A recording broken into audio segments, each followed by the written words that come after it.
السلام علیکم ورحمۃ اللہ وبرکاتہ۔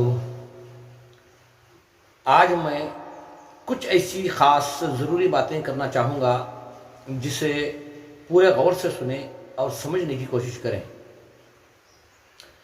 میں ایک ویڈیو دیکھ رہا تھا جس میں ایک ہندو بھائی جو آپ کو نظر آ رہا ہے، یہ جانور باندھ کر بڑی بے بسی کی حالت میں، بڑی مجبوری کی حالت میں، بہت پریشان ہو کر یہ کچھ کہہ رہا ہے، اپنی پریشانیوں کا ذکر کر رہا ہے۔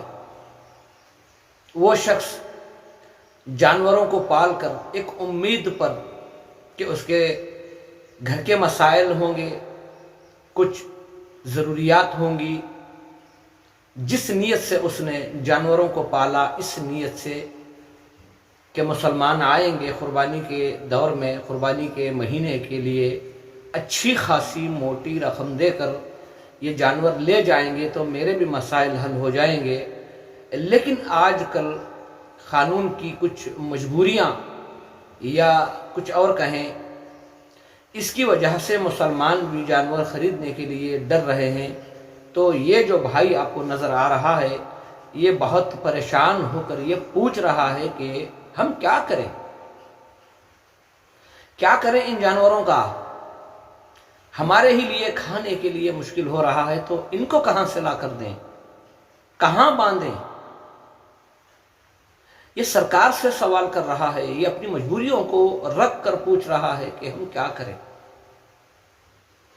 شاید یہ بات آپ لوگوں کو سمجھ میں آ رہی ہوگی کہ یہ ایک نہیں، ایسے ہزاروں لاکھوں لوگ آج پریشان ہیں جانوروں کو لے کر، اور اس میں کچھ جانور ایسے بھی ہیں جو کام کرنے کے قابل نہیں ہیں، وہ بھی مسلمان کچھ قیمت دے کر خریدتے اور اس میں ہمارے ہندو بھائیوں کا بھی کچھ بھلا ہو جاتا۔ لیکن اس حکومت نے کچھ ایسے قانون بنانے کی کوشش کی جس سے ہر کوئی کسی نہ کسی قسم سے پریشان ہے۔ اور دوسری بات، یہ بات ہم مسلمان بھائیوں کو سمجھنے کی ضرورت ہے۔ میرے بھائیوں، اللہ تبارک و تعالیٰ کا فرمان بھی ہے کہ ہم ہر انسان کو اس کے عمل کو دیکھنے سے پہلے اس کی نیت کو دیکھتے ہیں کہ اس کی کیا نیت ہے۔ تو میرے بھائیوں، اگر ایک مسلمان قربانی دینا چاہ رہا ہو، اس کی نیت بن چکی ہو، اور حکومت کے کسی نہ کسی دباؤ میں آ کر وہ قربانی دینے سے اگر عاجز ہے، یقیناً یہ بات اپنے ذہن میں رکھ لو کہ اللہ بغیر قربانی کے بھی وہ قربانی کا ثواب دے سکتا ہے۔ وہ ہر چیز پر قادر ہے، اس کی رحمت بڑی ہے، اس کی شان بڑی ہے، اس کے خزانے بڑے ہیں۔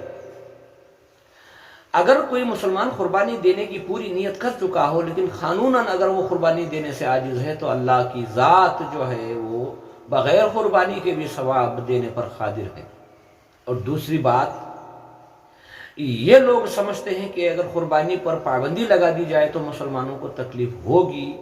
تو میرے بھائیوں، دو آفر اس میں مسلمانوں کے لیے یہ مل رہے ہیں، بغیر قربانی کے قربانی کا ثواب بھی اللہ دے دے گا اور آپ کے پیسے بھی بچ رہے ہیں۔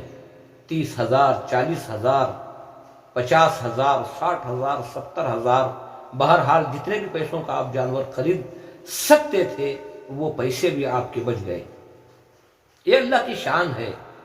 اگر کوئی یہ سوچتا ہے کہ ہمارے کچھ قانون بنانے سے مسلمانوں کو تکلیف ہوگی تو میرے بھائیوں، یہ بات کو یاد رکھو، صرف مسلمانوں کو تکلیف نہیں ہوگی، اس کی آڑ میں بہت سارے کسان جو جانور پال کر اس کی پرورش کر کے ایک امید پر کہ مسلمان آ کر اچھی ساری موٹی رقم دیں گے، اس سے ہمارے مسائل حل ہوں گے، تو میرے بھائیوں ان کا بھی تو کچھ نقصان ہو رہا ہے۔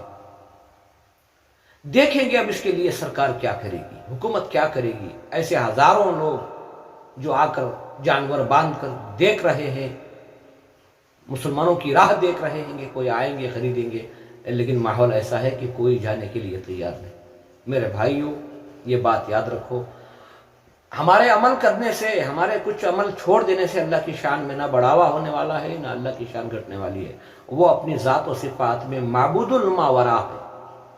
میں صرف اتنا چاہوں گا، اس دیش سے اس دیش کے حکمرانوں سے کہ ایسے قانون بنائیں جس میں سب کا بھلا ہو، ہر ایک کا بھلا ہو، ہر کوئی سکون سے اطمینان سے زندگی گزارے، ایسے کچھ قانون بنائیں، کیونکہ اس دیش میں بسنے والے جس مذہب کو بھی ماننے والے ہوں لیکن وہ انسان ہیں، ان کی کچھ ضروریات ہیں، ان کی ضروریات کو سمجھ کر ان کے لیے ایسے قانون بنائیں جو ان کے لیے زندگی گزارنا آسان ہو۔